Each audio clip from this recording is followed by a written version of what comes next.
I think there's an advantage to having a small audience, and I think Christopher Reeve explained why pretty well. Which in a way was good because it allowed me to relax. Somehow when nobody's looking, and when nobody's expecting very much, you can do better. Now, he was talking about acting, but I feel like it applies pretty well to my situation right now.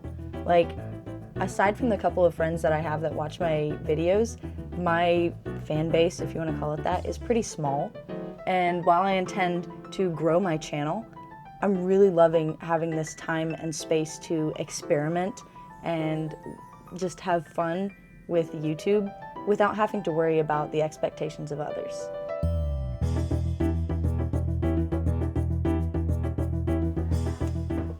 This lack of expectation creates a freedom.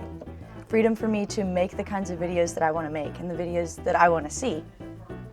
I think it creates a freedom for me to be my own target audience.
I wouldn't label this next part as advice necessarily. It could be seen as such, but for now, I'm just gonna call it my plan. Okay, I love when I have fun making a video. Planning, filming, editing, all of it. I love having a final result that I actually enjoy watching. In the past, I've made videos that have been boring to me for one reason or another, and I've just decided that that's something I'm not gonna do anymore. If I'm gonna be putting in all of this effort into a creative project, I may as well have fun with it. I swear.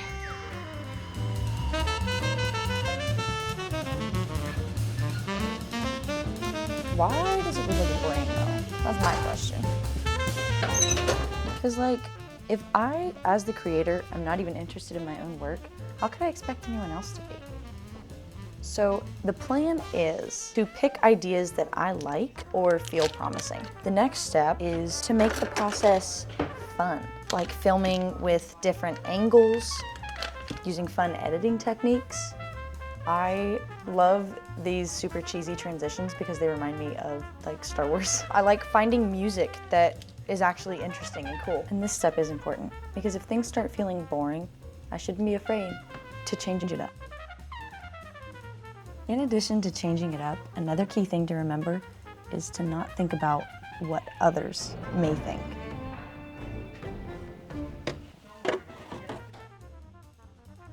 Take me here now, for example. I'm making the kind of video that I wish was out in the world. I'm also doing something totally for me. Like, I guarantee nobody else will care about this. A total I am my target audience moment. I baked a birthday cake for a fictional TV character, okay? MacGyver. The day that this video is uploaded will be his birthday, so happy birthday. I hope you're not dead. Could this be seen as weird and silly? Yes, of course. But it's the type of video that I would watch. It's a combination of my favorite interests all wrapped up and edited as well as they can be. One of my first real dreams of my future whenever I was younger was to be a baker, and specifically one that decorated cakes. My brother worked at a bakery at the time, I think I was about 10, and I thought it was just so wonderful, and I wanted that job. I borrowed this book from the library like every month. There were like 2 books that I would borrow from the library constantly. and this was one of them. And then I got this magazine from a friend who decorated cakes and stuff, and these were my like most prized possessions at the age of 10 because they were going to help me on my journey. The other book that I used to borrow from the library was a huge inspiration to me. It like, I don't know, I read it at a time that like my brain was still forming. It got me just right. That was one that I would borrow like every month. I would love to visit it or revisit it now with the skills that I have and the resources that I have now. And I definitely think I need more of these in my life. What you're about to see is what happens when you learn a skill and focus on it for like a year, really hardcore, and then completely abandon it for like 10 years. I think a lot about all of those skills that I started learning early in life, like guitar, knitting, sewing, French, making YouTube videos, and of course, cake decorating. So often I imagine what my life would be like if I had stuck with those things. I'd be able to truly play guitar or do a front walkover, or I'd have a couple thousand more subscribers, and I am sure I would be much better at this than I am right now. Would you look at that? I did it! Not the greatest, but remember what we said about not worrying what other people think. I can't speak from experience yet, but I've seen other YouTubers' success from the final step. Let your audience find you. They will, but they only will if you actually stick with it and keep creating. Nobody's gonna find you if you make a few videos, then drop off the face of the earth. And sometimes, you can see the results of your efforts right away. Other times, though, it takes a little longer.